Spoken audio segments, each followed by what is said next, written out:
ತಳ್ಳಿ ನನ್ನ ಮೈ ಮುಟ್ಟೋದಕ್ಕೆ ಎಕ್ಸ್ಟ್ರಾ ಗುಂಡಿಗೆ ಫಿಟ್ ಮಾಡಿಸ್ಕೊಂಡ್ ಬರ್ಬೇಕು.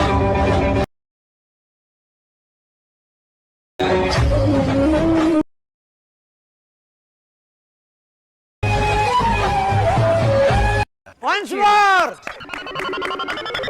Once more! Once more! ತಳ್ಳಿ ನನ್ನ ಮೈ ಮುಟ್ಟೋದಕ್ಕೆ ಎಕ್ಸ್ಟ್ರಾ ಗುಂಡಿಗೆ ಫಿಟ್ ಮಾಡಿಸ್ಕೊಂಡ್ ಬರ್ಬೇಕು.